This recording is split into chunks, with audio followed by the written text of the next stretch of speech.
And now that the summer moratorium is over, permitted vendors are allowed to set up shop at some city parks, including Balboa Park.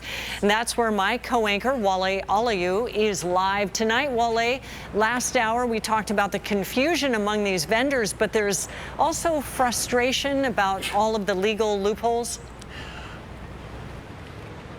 Frustration is a good word. Exasperated might be an even better word. I'm standing on space number 22. They tell me there's 26 spaces, and this is actually one of the largest spaces they have here.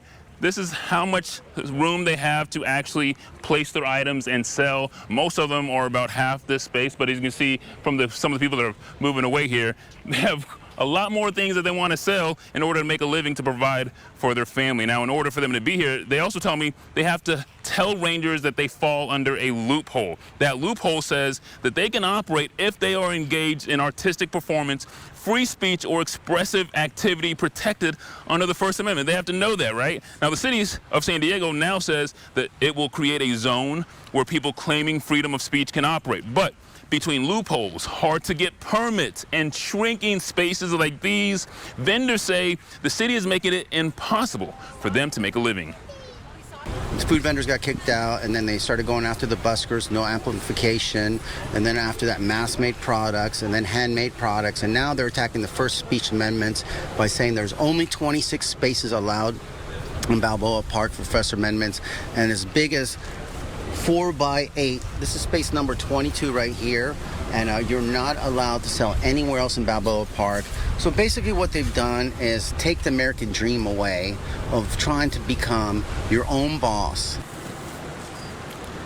Yeah, that's Rocco there. He sells gems, minerals, and fossils and focuses on metaphysical healing. He wants to warn the city, if all of the vendors are kicked out of places like this, the beaches, then there will be an even bigger problem when they become homeless and resort to crime and become a burden to society.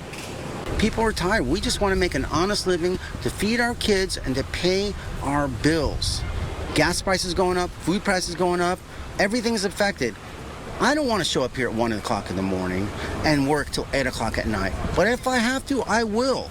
And if you break it down by hour, I'm not even making $10 an hour. So when they're trying to kick us out, I say go after the drug dealers, go after the fentanyl dealers harder, or just the same as you're going after us, and there won't be any more drugs, period. Yeah, tell me, you coming out here at 1 a.m. just in order to claim your spot. Tell me about the fight for survival of the fittest, just to be out here and make a living. I have to get out here super early when everybody is just coming out of the bars, still drinking, still doing drugs. A knife has been pulled out. I have been mugged with a gun.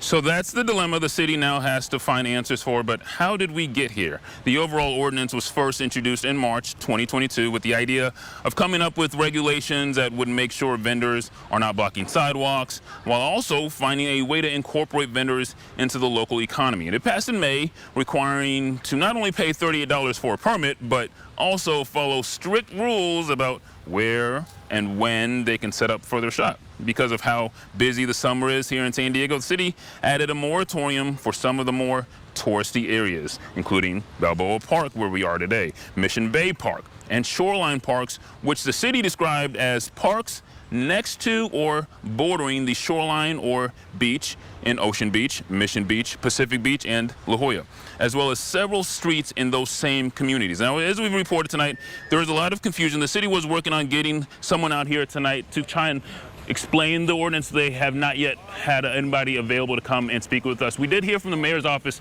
previously that they're trying to clear up the language in the ordinance to just kind of eliminate all the confusion, and they're going to try and make some changes to that ordinance, changes to that language, so it's just there's more clarity. But any of those changes would, of course, have to go through City Council. We're going to send it back to you in the studio, Kimberly. Tough situation. Thank you, Wale.